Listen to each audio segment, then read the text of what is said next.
and Venezuela has been constantly under U.S. attacks since Hugo Chavez took power in 1999. There is this, mm, I don't know, obsession in the U.S. to try to get rid of Chavismo. I believe that that's the result of, the sovereign independent positions that we have been raising since Hugo Chavez took power. And what happened like 2 Sundays ago is not different from that. So after Hugo Chavez passed, the right-wingers in Venezuela, they saw that President Maduro was weak and less charismatic and not fitting the shoes of President Chavez, and they intensified their attacks against Chavismo, and they launched guarimbas, which are basically far-right violent protests in 2013 when he won the elections, then in 2014, and also in 2017. And they basically stopped the country in 2017 with these guarimbas in an attempt to oust President Maduro. And that has been the traditional behavior of the Venezuelan far-right opposition. There's nothing new there. But it's important to remark that what they try to do after the elections is something that is not new. No, so in relation to these elections, I mean, the last presidential elections in 2018 that happened after President Maduro called for a constituent assembly to get rid of those guarimbas of 2017. And that political movement by President Maduro was great because after calling for the Constituent Assembly, all the far-right violence in Venezuela stopped after more than 4 or 5 months of unstopped violence launched by these groups. So the Constituent Assembly move was very important to neutralize the violence. And then in 2018, we had presidential elections where the right-wingers did not run, following, as usual, U.S., dictates or instructions. So in that scenario, President Maduro has an easy victory with, I believe that like 3 or 4 million more votes than the closest opposition candidate, but I have to put opposition candidate between quotations because the far-right opposition was, as I told you, did not participate in that election. So that allowed President Maduro to be reelected for the 2019-2024 term, which ends this year. And for that reason, as constitutionally mandated, we had to have elections this year. But with the 2018 election, the U.S. strategy was to not recognize the re-election of President Maduro at that time, and they launched the crazy Juan Guaido project, declaring this crazy unknown politician as the interim president of Venezuela for several years in an attempt to oust President Maduro and Chavismo. And it was unsuccessful. We managed to defeat that attempt, that coup attempt. And in these elections in 2024, we were able to bring to the democratic debate the far right opposition, and they run in this election, but we always knew that they were going to claim fraud and that they were planning to launch far right violence as they tried to do. And basically we went to the 28th of July elections, within that framework, and President Maduro was reelected with, I believe, 50. Let me take the numbers. Let me take a look at the numbers. With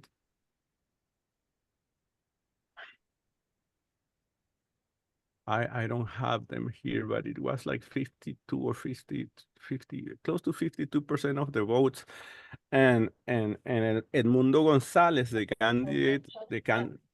candidate for the far right opposition, uh, got like 8 points less than that, like 44 or something like that.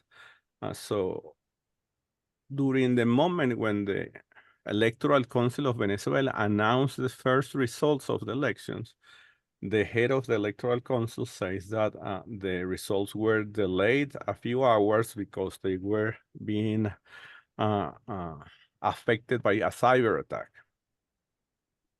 And it's important to highlight that that cyber attack is not against the vote itself, but it was against the transmission of votes capacity from electoral centers to the headquarters of the Electoral Council, where they totalize, where they scrutinize all the results of all the electoral centers in the country. So that was the excuse for the right-wingers to not recognize immediately after it was announced, a few hours after it was announced, they announced that they did not recognize the results announced by the Electoral Council, and that they had voting records that says that they won somehow like with 70% for right-wingers against 30% for Chavismo, which is a number that doesn't, it's a proportion that it goes against any historic, behavior of the votes of Chavismo and of the votes of right-wingers. But anyway, that's the narrative that they impose. And of course, mainstream media and the US government promotes that narrative, and a lot of people that wants to believe in that, they has been following, that basically fake news. So that's basically what happened uh, during the elections, and with the announcement of not recognizing the electoral results by the far-right opposition led by Maria Corina Machado, the far-right groups in Venezuela, controlled by these people, Vente Venezuela, the Unitary Platform, the traditional far-right parties in Venezuela, they attempt to launch a new guarimba, a new wave of violent protest that only lasted, if you ask me, for 2 days at most. I mean, there were incidents of violence on Monday, July the 29th, and Tuesday, July the 30th. That were immediately neutralized and controlled by the government, with not major, cases of claims of human rights violations, of police repression, or anything like that, but mostly by dissipating violent protesters. And it's important to say that these protests were highly infiltrated by far-right criminal gangs connected to these far-right groups. Criminal gangs that has been for years by mainstream media trying to be connected to the Venezuela government, like the Tren del Llano and Tren de Aragua criminal gangs. So these criminal gangs, publicly in videos, some leaders of these criminal gangs stated that they wanted to protest and call people to protest violently against the electoral results. So that's a clear connection between the far-right Venezuelan opposition and these criminal gangs that they say are somehow, I don't know how, connected to the Venezuelan government. So they tried to do this, and they were unsuccessful. The country come back to its normal life on Wednesday, the 31st of July. And since then, we haven't had big major, security concerns in terms of far-right violence, guarimbas, as we call them. So that's basically what happened. I'm trying to do a very brief summary of the most important things that we have been, living in recent years. I believe that it's important to highlight that I'm based in Caracas. So I have a very clear overview, at least, of what happened here in Caracas, in Venezuela, and I believe that you can make all the questions that you want. I'm open to answer all your questions. All right, thank you. Now, Welcome. before they had supposedly appointed someone who I don't think even ran in the election as the official head of state. This is the U.S. and some of their allies. Has that happened this year? Have they said that someone else other than President Maduro is actually the leader of Venezuela? It's something tricky that has been happening in Washington,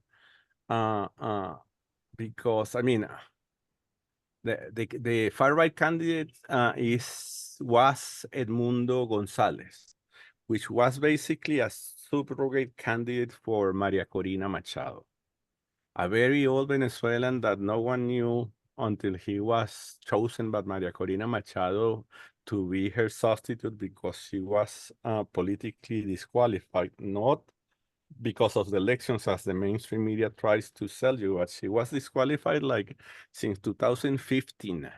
So it's something that was not new, but she insisted in have that disqualification lifted. But that didn't happen, and the government make it very clear. But at the end of the day, the Supreme Court of Venezuela decided not to, lift her disqualification. So she chose this unknown character, very old Venezuelan, named Edmundo Gonzalez, and he was formally the candidate in the presidential elections. And what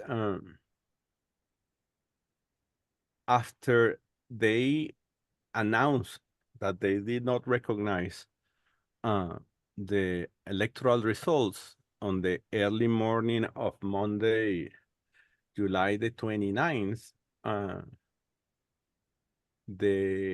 a few hours later, John Kerry from the Department of State, no, John Kerry, no, Anthony Blinken, sorry, was announced that they were going to, that the U.S. was recognizing Edmundo Gonzalez as the president of Venezuela.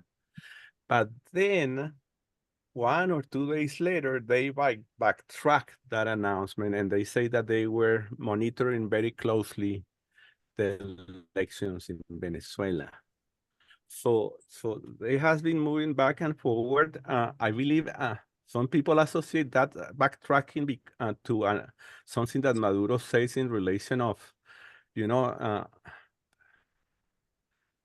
during those days, Maduro said that if the U.S. continues its aggressions against Venezuela, he was going to swift or cancel any oil agreements that he has with U.S. or European corporations and transfer that to BRICS countries, the countries from the BRICS organization. And a lot of analysts here says that the U.S. backtracked because of that. I'm not sure, but anyway, I mean, that's a theory.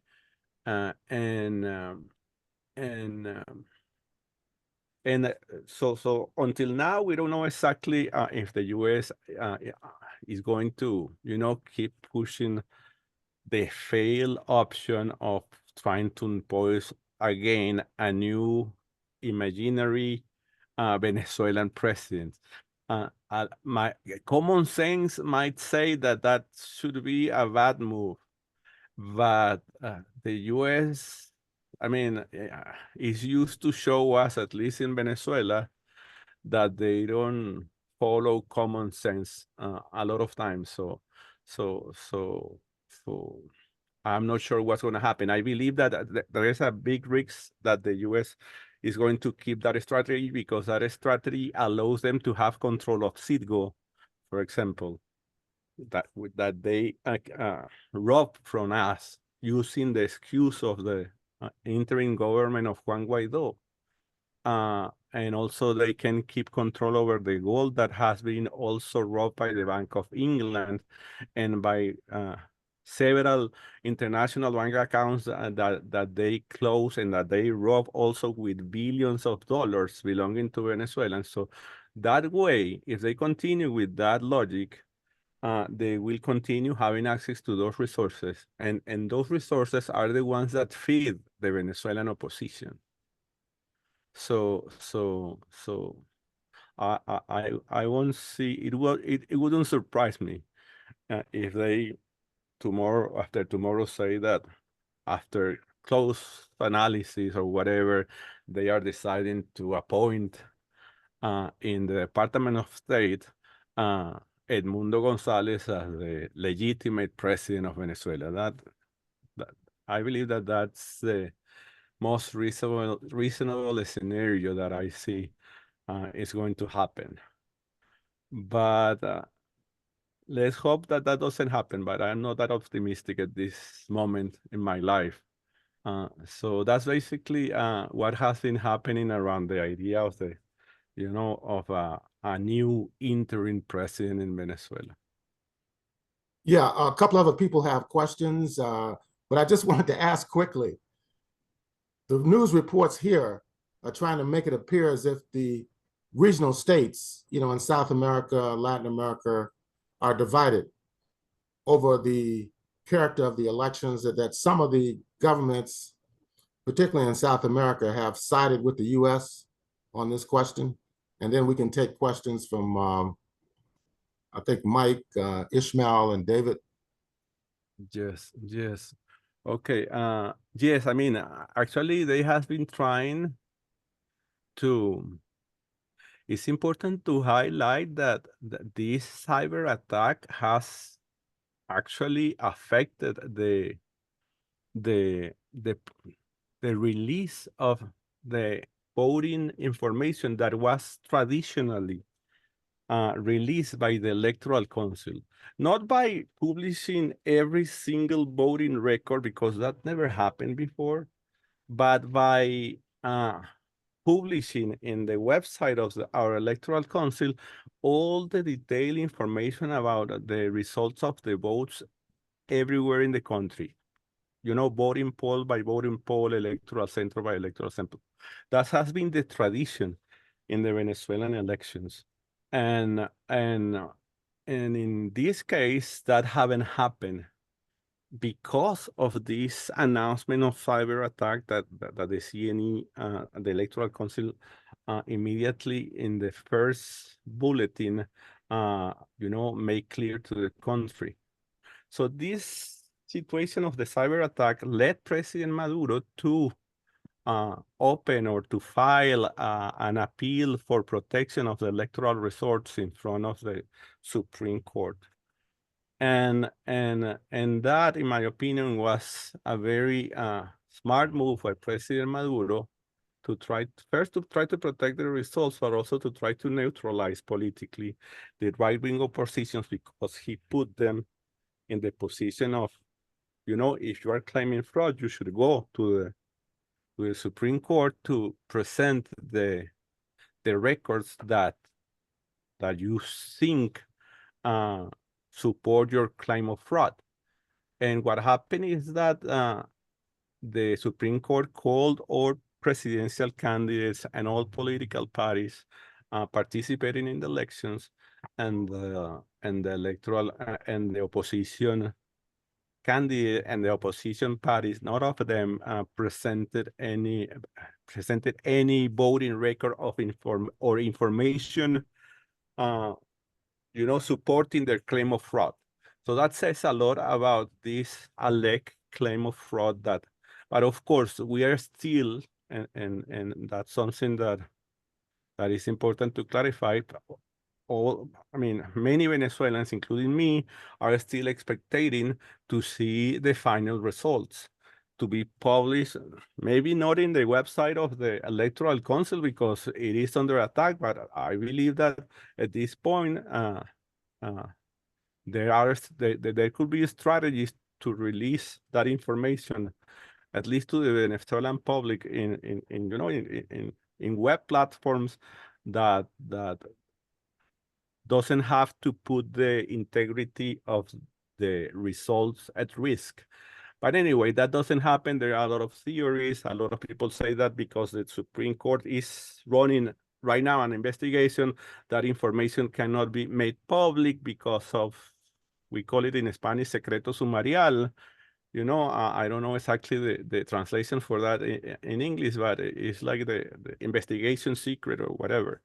That usually happens when you are running a judicial process, and that's the fact about the infamous voting records that the opposition claimed to have, and they actually open this website that has been questioned by Venezuelan Chavista experts because of the integrity of that information that the opposition upload to that website, alleging that they had all the voting records and that they won with like almost 70% of the votes. Again, which is a phony claim, if you ask me. It goes against sociological, anthropological, historical analysis of votes of Chavismo. But anyway, so I clarify that because part of this situation somehow connects with the position of some Latin American countries in relation to the elections. First, we have this group of Latin American countries that the day after the election began to claim that the results of the Electoral Council of Venezuela were not accurate, and they immediately embraced the crazy results announced by the right-wingers. And those countries include Chile, Panama, Argentina, Dominican Republic, Peru. There were 7 countries in total, Costa Rica also. That same day, the Venezuelan government announced that the diplomats from those countries needs to leave Venezuela.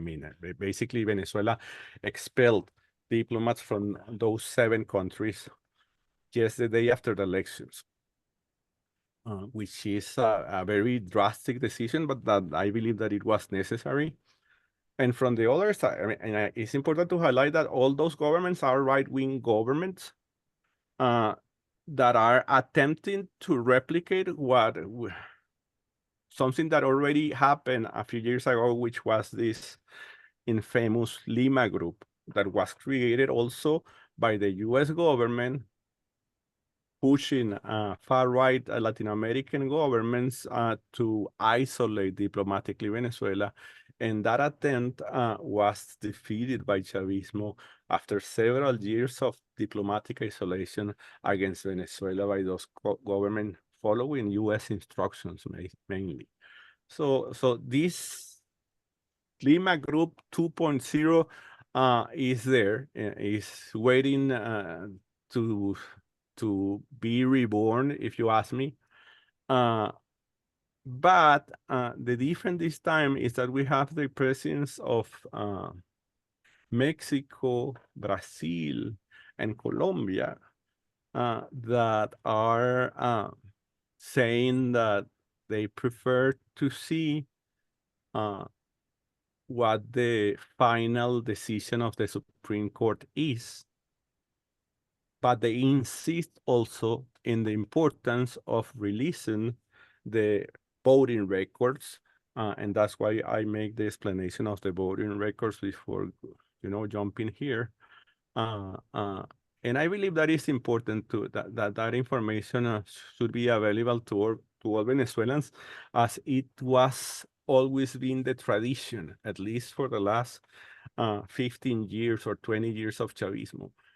So that's basically the situation about the split in Latin American countries' response to the Venezuelan elections. All right, Mike. Yeah, I have a couple questions regarding Machado, the right-winger who had a surrogate run in the elections.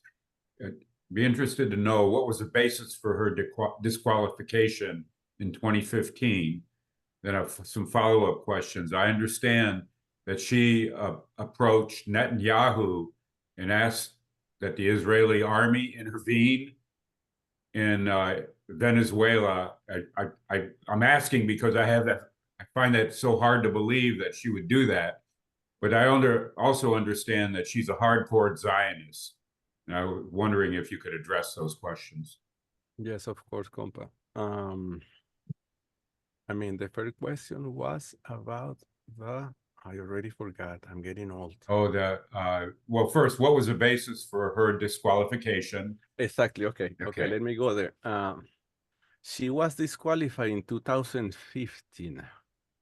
And I believe, if I recall well, the controller office, that is the institution in Venezuela that can issue that kind of disqualification, disqualified because she was allegedly involved in acts of corruption while she was deputy in the National Assembly. It's important to highlight that a few months before that, she was expelled from the National Assembly because she accepted the role of becoming the alternate ambassador of Panama in an OIS summit because she wanted to have a chance to speak in that summit, and the only possibility was being a diplomatic of other countries. So she accepted to be a alternate ambassador of Panama while she was a congressman of Venezuela, and that immediately led to her expulsion from the Venezuelan National Assembly because no country allows to have a parliamentarian, at least that I know, that can work for other country, can represent another country. So that was the pre-sequel of her disqualification in 2015. That disqualification was there, and every Venezuelan knew that she was politically disqualified. What we didn't know exactly was for how long.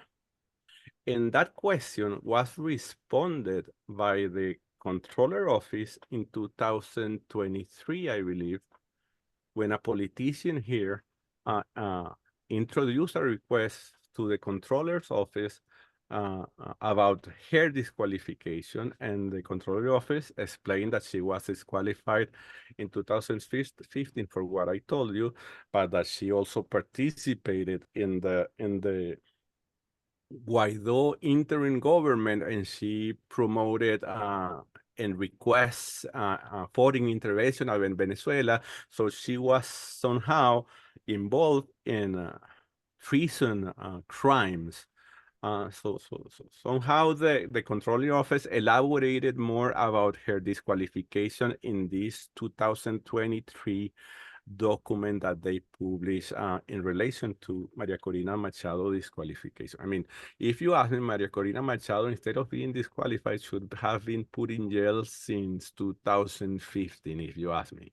I mean, she have committed crimes. That's clear and visible, and you just have to take a look at the videos and the statements that she have made, and you will see very easy that she have committed crimes of treason, calling for the invasion of Venezuela, calling for sanctions against Venezuela. I mean, publicly doing it. And talking about the Zionist connection there, of course, she's a Zionist. I haven't seen that claim that she has Israeli military to participate. But maybe I'm missing something, but I've seen zillion of other evidence of Machado's that you can see in her Twitter account.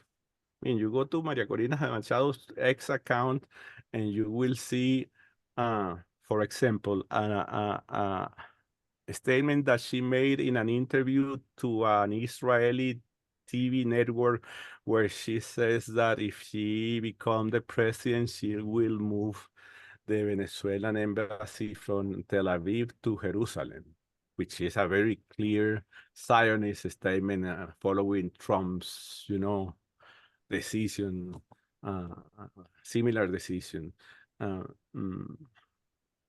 And it's important to clarify that we don't have actually embassies in Israel because Venezuela broke relations with Israel several years ago when one of the zillion of aggressions and genocides launched by the Israeli entity against the Palestinian people.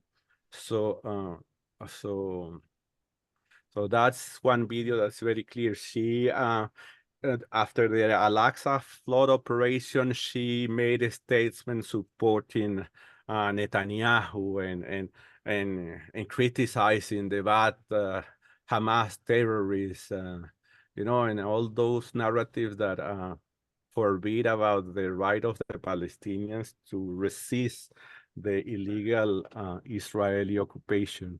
So you can see those videos in her Twitter account. You can see, for example, there's another one that I saw, which is an agreement that Vente Venezuela, which is her political organization, signed with the Likud, which is the party of Netanyahu in Israel. So you find a lot of tracks that lets you to very clearly identify her like a Zionist and someone that is going to go to Tel Aviv if in the very improbable scenario that she becomes president of Venezuela in the future. So that's basically what I know about her Zionist behaviors. Ishmael. Yes, thank you for your brief description of what is going on. I have a question, actually. I was browsing the Arab news about Venezuela just right now. I mean, there is a piece in the Al-Akhbar, which is a Lebanese That's a very good one. newspaper. It says that Washington takes a step back and supports mediation, and Maduro escalates his counter campaign, which I did not read the whole piece, but this is the title of the piece, which gives an idea that there is a kind of negotiation in the background. Maybe yes. Is there, or why to negotiate with the United States? I mean, they won't let Venezuela off the hook. Yes, I believe that. I mean, there are plenty of evidence that the Venezuelan government has been negotiating in recent years with the U.S. Media coverage about that too, so that's not a secret. Even though the U.S. always has been trying to make it, those negotiations secret. And recently, even a few weeks before the elections, the Venezuelan government released an agreement that was signed in Qatar last year between the U.S. government and the Venezuelan government. And basically, in that agreement, the U.S. accepts that after the elections, they agreed to leave the sanctions against Venezuela. So that's another element that is there to ponder how willing are the gringos to lift the sanctions. If you ask me, I believe that because of that agreement, they might be to keep the crazy idea of having a new interim president for Venezuela, because as everyone knows, sanctions are not things that are regularly lifted that easily. And that statement relates a lot with what I was, that headline, I mean, that you're reading, Al-Akbar, somehow connects with what I told you before, that the U.S. government initially basically appointed Eduardo González as the president, but then backtracked a few days later after President Maduro said that he was going to negotiate all the energy deals with BRIC countries. So those negotiations might be happening in the background. I believe that at this point of tensions, there are not too many. I don't see it very probable that right now at this moment that those negotiations are happening, because tensions are very high. But who knows? I mean, there's a probability that those agreements occur. And Venezuela have never rejected sitting with the U.S. government. I mean, what Venezuela claims is that they want the U.S. government to respect its independence and sovereignty, and don't try to see us like other Latin American or world countries that are, submissive to the U.S. That's never going to happen with a Chavista government and the U.S. government. I mean, with a Chavista government, never a Chavista government is going to be submissive to U.S. mandates. So I hope that I answered your question. Thank you very much. All right, we have David Soul and then David Smokler. So David Soul, you want to go first? Yes, thank you. Two questions. One is, there are news reports here that following the riots or uprisings, several thousand activists, right-wing activists, have been rounded up and arrested. Could you comment on that? And then more generally, could you comment on how are the economic conditions for the working class there after all these years of sanctions? Thank you. Thank you, David. As I told you, the government acted very fast and swift to contain the guarimbas, and we only have 2 days of violence in Venezuela, Monday and Tuesday after the elections, the 29th and the 30th of July. They have been trying to present, especially in social media platforms, that the violence is still happening, which is not true. They are basically all videos and all photos and all things, and they repost those things and to try to create the illusion outside Venezuela that there is still violence, and that's not true. That is not happening. And it's not happening because they don't have that support that they had before. And because Venezuelans also are tired of this crazy violence cycle. I don't doubt that the right-wingers voted in the way the the Electoral Council say they voted. They basically say that Edmundo González received 5-something million votes. So that's an important number. And President Maduro got like 6.5 million votes. So I'm not saying that right-wingers and opposition people do not exist in the country, but I'm pretty certain that the majority of them, including the majority of Chavistas, are against replicating these crazy guarimba violent actions that has already affected us too much in previous times. So going to the question of the people detained, I believe that the last figure that I saw, it was President Maduro announced, President Maduro, no, I believe that it was the Attorney General that announced yesterday that there were 2,000 people detained, and they explained that out of those 2,000, many those that are proven not to have committed crimes, they were going to be released, but those that committed crimes, they were going to be sent to jail, and Maduro has been very strong about that, and I support him for doing that. because what has been happening in previous years is that justice has not worked, and people think that going out there and killing people and blocking the street and you know and burning a building is something that do not have consequences, and somehow that has led to several instances of guarimbas in the past. And I believe that it's necessary to stop and send a signal that, you know, you are committing a crime and that you're going to go to jail if you commit a crime. So what I'm trying to tell you is that I'm pretty sure that those 2,000 people, many of them might not have committed important crimes, and they are going to be treated the way the Venezuelan justice treat criminals, depending of the level of the crime, like many other criminal system out there. So I'm pretty sure that the majority of those 2,000 people are going to be released or put in some sort of conditional probation or whatever.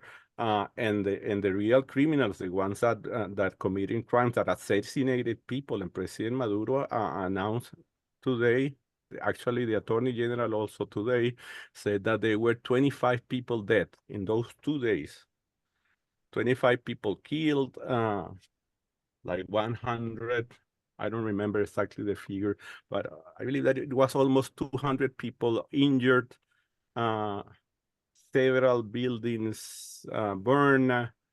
I mean, the violence was intense. And again, I have to clarify that most of that violence was highly connected with criminal gangs. I'm not saying that you know, regular, ordinary right-wingers, opposition Venezuelans did not participate in those protests, but I believe that the majority of the leaders and the actors of those protests were right-wingers.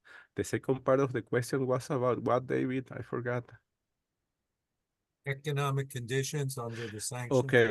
Okay, the situation in Venezuela has been improving a lot not a lot, but has been improving in recent years. Since, I mean, for the last 3 years, Venezuela has reported a positive economic growth, which is amazing, taking into consideration that we are still under 930 sanctions from the U.S. government that are illegal. And we are the second most sanctioned country in the world after Russia. And those sanctions have created an enormous hardship in Venezuela.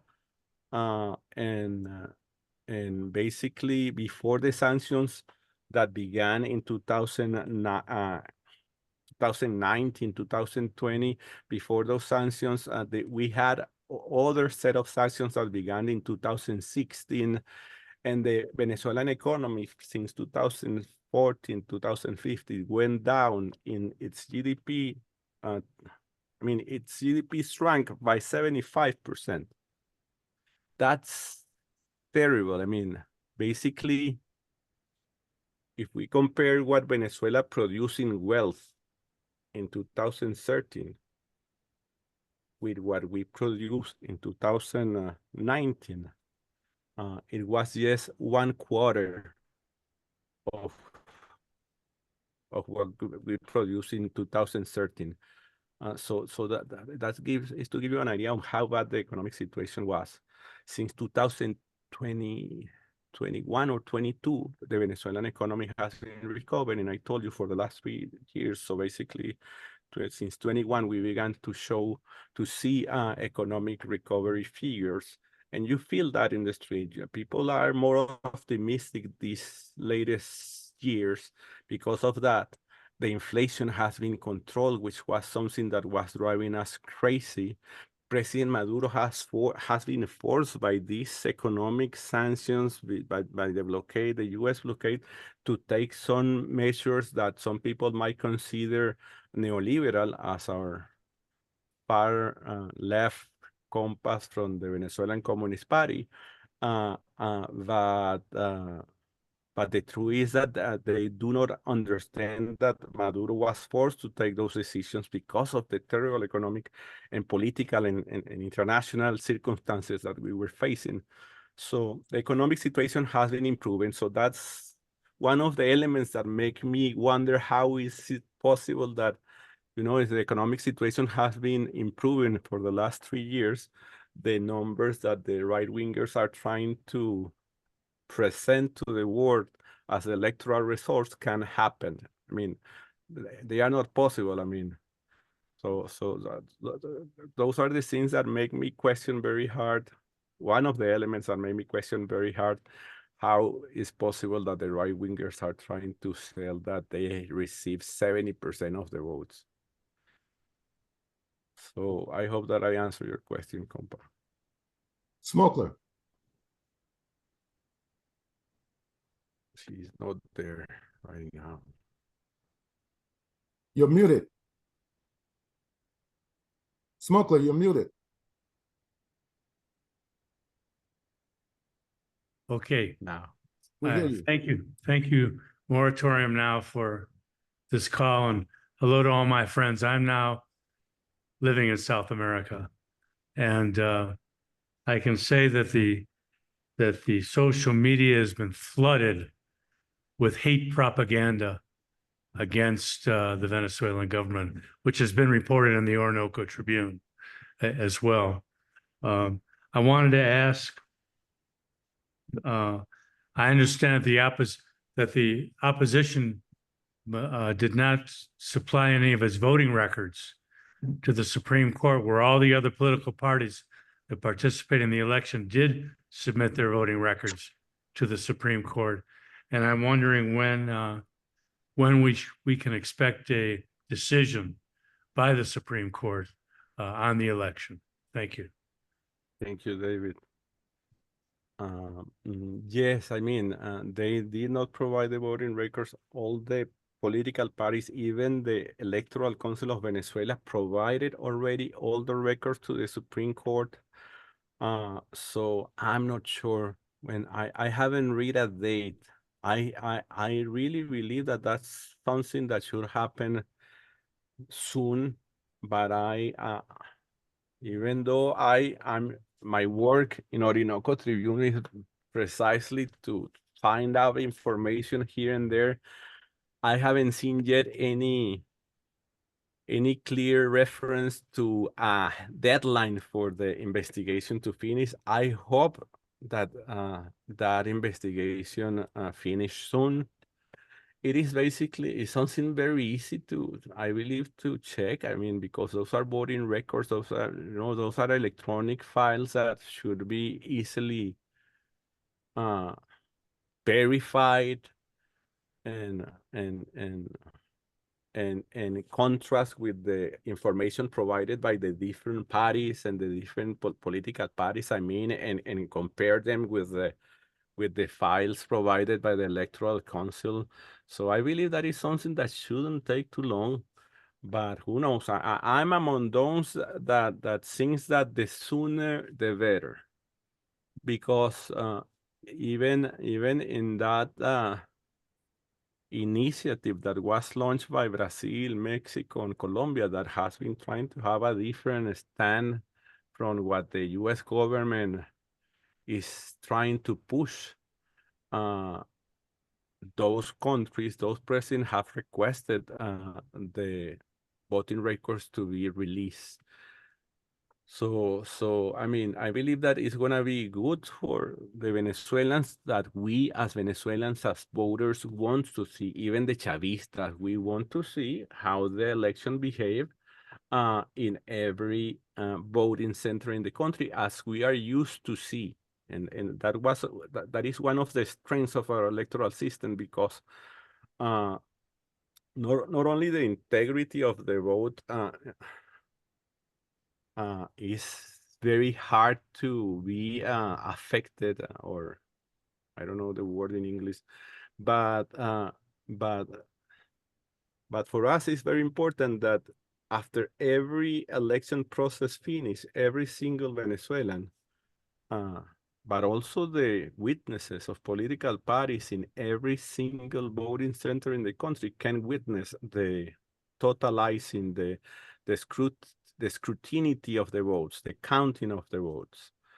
And the good thing about that is that a few hours after the election, historically, during Chavismo, every Venezuelan went to the website of the Electoral Council and they could check the results that they witnessed in the CNA website with the ones presented by the CNA website.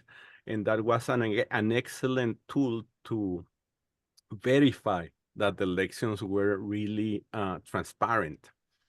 So that is not happening in these elections. And I believe that the sooner that information is released, the better for all of us. So I believe that that's the way I can answer to that question, David. Chris. Yes, I've read that the People's Republic of China, which I know Venezuela is a participant in the Belt and Road Initiative, has issued its support for the Maduro government and the election results. I just wondered if you wanted to comment on that. Yes, Thank you. yes. China was among the first country, and Russia, China and Russia were among the first countries that supported the victory of President Maduro, that congratulate him for his victory. Actually, Russia, a few hours after the Kremlin sent the congratulatory message to President Maduro, they sent an invitation to President Maduro to participate in the Kazan summit that is going to happen in October with the BRIC plus countries. So many Venezuelans hope that maybe in that summit, Venezuela might join formally the BRICS, which will be a nice news, especially because we, since times of Hugo Chavez, have been heavily promoting multipolarity, a different world where you don't have the hegemony of the US or Europe. So that will be great if happens. And China also, as you said, recognized the electoral results, and they had witnesses. And it's important to highlight this because, I mean, in the electoral process in Venezuela, we received, I believe that there were like 900 international and national electoral witnesses. I believe that the majority of them were international witnesses. And some of those witnesses might be politically, I believe that the minority might be politically close to Chavismo. You know what I mean? Progressive organizations and things like that. But the majority are diplomats or electoral experts from countries that have diplomatic relations with Venezuela, representative of electoral organizations, observer organizations from around the world, including the Carter Center that has been making terrible statements recently. But what I'm trying to tell you here is that when China or Russia and all the countries, that are several countries that have congratulated President Maduro for the elections, when they do that, they usually do it after closely interviewing their own electoral observers in the elections. You know what I mean? They are not making, most of the countries cannot make those decisions easily. They usually try to have some base to make the statements. So to send the congratulatory message. So if the Chinese government and the Chinese diplomacy that is traditionally very measured, very not fast, issuing statements, did that is because they have some level of evidence that let them believe that what the Electoral Council of Venezuela announced was true, was real. So the same thing with Russia and Turkey and many other countries that has been sending congratulatory messages to President Maduro. I hope that I answered the question. Yeah, I had another question, and that was I read last week that a former U.S. Green Beret had been indicted in the U.S. for participating in an attempted coup in Venezuela in 2020, where arms were involved, and they had gotten some supposed disgruntled Venezuelan soldiers to participate. Do you know about this? Yes, yes. We did not publish because we were like in an avalanche of news, and sometimes we have to prioritize what to publish and what not to publish in Orinoco Tribune. But yes, I mean, that's a fact. His last name is Goudreau, I believe. He was the leader of this failed military incursion that happened in 2021 that we call Gideon Operation, and that basically failed terribly because of the what we call civil military union, basically the militias and the Venezuelan security, agencies neutralized this military incursion that arrived from Colombia with a couple of or some U.S. Mercenaries and with Venezuelan former military people that were living in Colombia. And they were immediately neutralized by the security forces, but also by the militia, which is something that the gringos do not like too much about Chavismo, that we have created these million people, actually, I believe it's 5 million militia people that we have right now. And that is, if you ask me, is one of the biggest deterrent for any attempt of the gringos to at least enter Venezuela massively, because they know that we have a militia. So, I mean, that person that was put in jail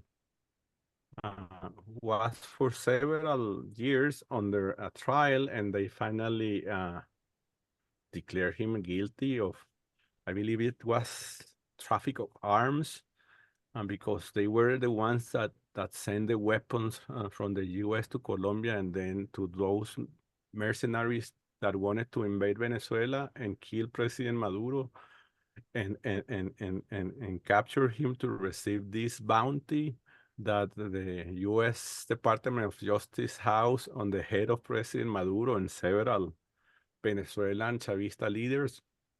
No one talks too much about that, but that is a very rare case of a president of a country with a bounty on his head by the U.S. government. Actually, a few weeks ago, actually during those days that Goudreau was announced, that the media announced that Goudreau was put in jail, there was this crazy mercenary, I forgot his name, but he is the head of one of these biggest mercenary firms in the U.S. that says that he wanted the U.S. to raise the bounty to 100 million or 150 millions against President Maduro in order to get rid of the problem by their own means. So that was news, and we published that one because we believe that was something important to highlight. And it's incredible that President Maduro, for example, during this presidential campaign, was not able to announce in advance when he was going to have rallies for security reasons. I mean, and how you expect a president, a political candidate to properly run a campaign if the gringos are asking all the mercenaries around the world to kill him? So that's something that comes to my mind when mainstream media begins to talk about fair and free elections in Venezuela, and you say, okay, fair for whom? Because President Maduro has decided to go to elections even with a bounty in his head, even with an economy heavily damaged by blockade and sanctions, but he didn't care because he's a Democrat. So many presidents could have decided to cancel the elections, arguing a national emergency or whatever, because I mean it's not exaggerated to talk about that possibility, because we are still, even the economic conditions has improved a little bit in recent years. We are far from the level of economic prosperity that we had in 2013, very far away from that. And several years are going to pass with positive, normal economic recovery to reach the levels of 2013. So the damage is already done, and the damage is there, and the damage has been translated into millions of Venezuela emigrating. Not the 7 or 8 millions that they usually talk about a lot in mainstream media, but I'm pretty sure that we are talking about 5 or 4 million Venezuelans that have decided to leave the country because of economic conditions. That's a fact, it's true. So anyway, I believe that I answered the question. Smoker, you had another question. Yes, sir. That was Eric Prince, who wanted to raise the colony. Yes, Prince. Famous Blackwater. Exactly. And I read too that Brazil, yesterday or today, there was that Brazil and Venezuela severed diplomatic relations, I believe. And there was this debate on Democracy Now! Between the National Lawyers Guild election observer and a professor at the University of Caracas. And I'm wondering if you know who that person is. No, I'm not aware when that debate happened. I think it was like maybe Monday or the end of last week. He was a rabid anti-Chavista. Yes, most of that's only happened in this crazy dictatorship that we have in Venezuela. Most of the professors in public universities are right-wingers. Yes, but I imagine what could he have said, but I didn't know about that debate. But a long time ago, I lost faith in democracy now, if you ask me. Thank you. I'm not sure if I answered all the questions or all the things that you wanted to. There was something that happened with Brazil. Okay. Yes. I'm not sure. I have read things here and there, but I have the impression that they are more like gossips about some sort of possible break of relations, but I haven't read anything, concrete, everything solid about a problem with the Venezuela-Brazil relations. Actually, my impression is that President Lula has been actively trying to neutralize the most belligerent presidents in the region that has been accusing or calling the Venezuelan elections a fraud. Like, for example, Brazil visited Chile a few days ago, and it was very evident that one of the most important part of that visit was to try to ask this stupid president they have, Boric, of trying to make him ask him to take it easy, because he has been making crazy statements lately, interfering in Venezuelan elections and saying that he don't believe in real results, and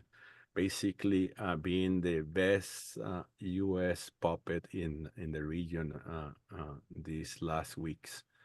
So I don't have the impression that that's gonna happen, but who knows? What I hope is that, as I told you, the process of this judicial process in the Supreme Court happens fast, and that the results somehow are the voting records, or not the voting records, because traditionally Venezuela never published those voting records. They are just kept in reserve in the case there's an impugnation or a judicial process or whatever.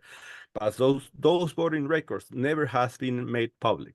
What has been made public is the results voting table by voting table, which many of us hope that happens soon, to try to avert any crash especially with the few but important countries like Brazil, Mexico, and Colombia that has been trying to have a less belligerent position like the other 7 countries that we expelled a few days ago from Venezuela for being interventionist. Thank you. Great.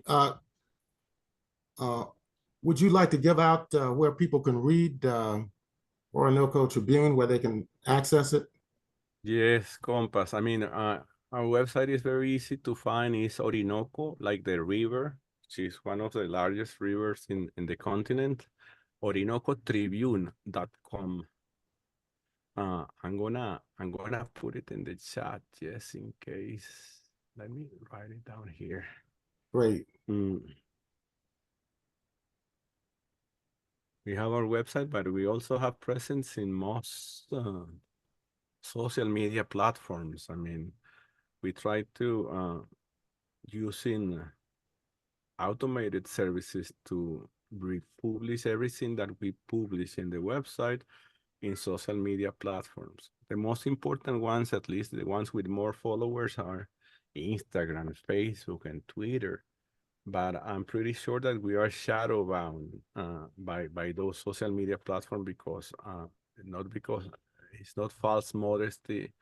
I don't know how you say that in English, but excuse me for the lack of modesty, but I believe that the quality of the content that we publish about Venezuela there's no competition around there. The only option, different option out there might be Venezuela Analysis. That is another very long-standing good source of information about Venezuela, but they traditionally are more like investigative and they produce content in a less frequent fashion than us. We try to publish information about Venezuela every day, and not only news, but opinion pieces, articles. So I invite you to follow us. Go ahead, Ismael. Is this in English, the content? Yes. That's Okay, why good. there's not too many competition because most of the information out there is in Spanish, but Venezuela Analysis, let me write it down there because Venezuela Analysis is also good. VenezuelaAnalysis.com. Venezuela Analysis and Orinoco Tribune are the 2 most important sources of information, independent information out there about Venezuela. Also, Telesur English is there, but it's a multinational, it's a government, and sometimes, and they cover a broader spectrum of not only Latin America, but the world, not only Venezuela, but the world. So Venezuela Analysis and Orinoco Tribune are the most important sources, if you ask me, of anti-imperialist information about Venezuela and Latin America out there. So I ask you to look at us and to support us and to spread the news, because we have to fight also against, social media platforms that usually put us in the lowest positions and, to a lot. To forbid people not to watch our content.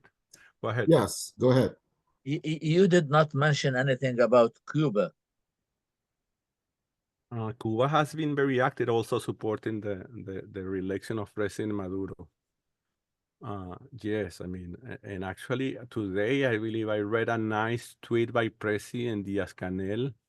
If you check the Cuban president timeline, he published something very good about the respect to the Venezuelan elections. And he provided some figures. So if you go to X, you will see this post, but it was in Spanish. That's why I didn't repost it, because I did not have time to translate it, but it was good. So you can use the X translation service and you will see what he wrote there. Okay. So Cuba and most countries of the ALBA, Nicaragua, Cuba, Bolivia, all these Caribbean nations that belong to the ALBA, like St. Kitts and Nevis, Dominica, Guadalupe, St. Lucia, all the countries that belong to ALBA have supported elections. Many countries in Africa have supported elections, but of course you have the United States and the European Union, sowing doubt about elections, because I believe that disregarding the results of the Supreme Court, or disregarding if the results are being released or not, they will keep claiming that there was fraud. And also they are claiming that there's a massive police repression in Venezuela and things like that. And when you enter the social media platform, you find a lot of, first, there are a lot of bots trying to do that, automated accounts, but there are also right-wing Venezuelans that really believe, that live abroad, and that they really believe that there's a mass murdering process in the happening right now here in Venezuela, which is absolutely a lie, because the situation, I mean, the situation of violence after the elections only lasted less than 48 hours. And of course, after those situations of violence, the government has been also, and it's important to highlight that, because the government has been after those that also incited hate and crimes and called for the assassination of the president of Venezuelan authorities, or Chavistas. And they were videos spread in all social media platforms calling for neighbors to go against their Chavista neighbors, to kill them, to attack them, to whatever. So those acts of hate speech have also been addressed in this tough response from the Venezuelan authorities that I believe is necessary, as I told you before, because it's enough that we, I mean, do you see this t-shirt that I have here?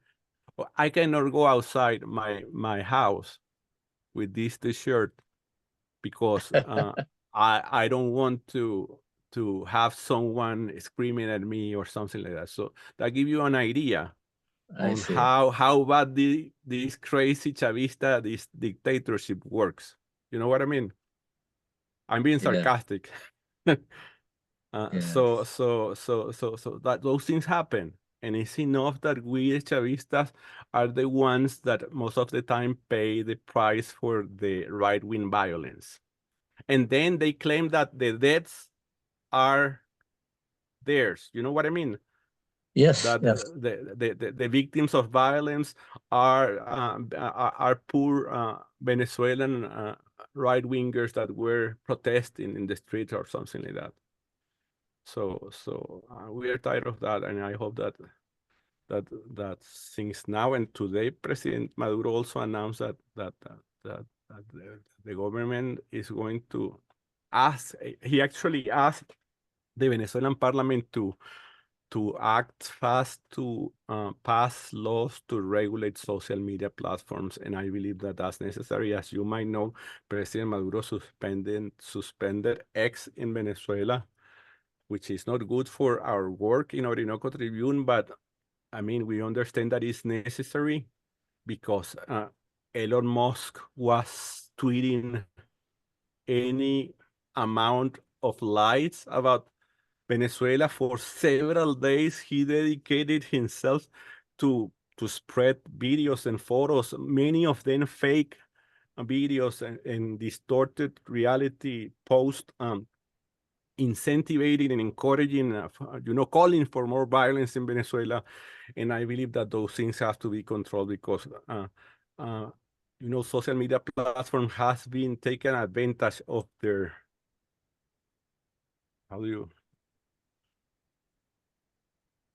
the capacity of being everywhere and not being anywhere, I see. to jump or bypass regulations. And actually, the UK is also talking about that these days, but no one say that the UK government is a dictatorship. But if Maduro talks about regulating social media platform, they say that Maduro is a dictator. So, but those things have to happen. Those things, I believe that the future of social media is going to be put in line with respect of regulations because they are doing whatever they want.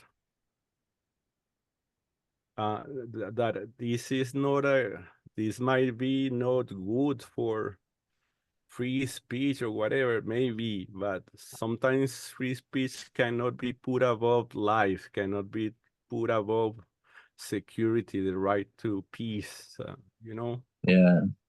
So it's Yeah. complicated, but I support those decisions of President Maduro, if you ask me. Yeah, Ishmael, you could read Grandma International, which is the official, that's in English. They have an English version. That's the official Cuban Communist Party newspaper. Could you write that? It's like Grandma, like in English, G-R-A-N, no, it's G-R-A-M-M-A, I believe that's it. Grandma International, English, and that's the, G-R-A-N-M-A. okay, G-R-A-N-M-A, Grandma. G-R-A-N-M-A. N-N-A. Grandma. Okay. English, also Prensa Latina, Yeah, that's another one. which is the official Cuban agency, also have Plain English. I believe that's the name. Yes.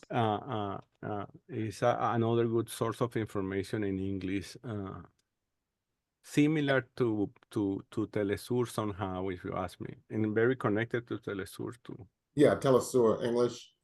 Mhm.